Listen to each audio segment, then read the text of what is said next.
So this next manual technique is a knee extension mobilization. It's very pivotal that we get full extension, all our ACL reconstructions, equal to the other side.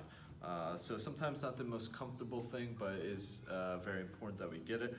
So a good technique to do is get your hands slightly above the patella and slightly below the patella, and then just work with your client. Jay, take a nice deep breath. And then we're slowly pushing the knee towards the table.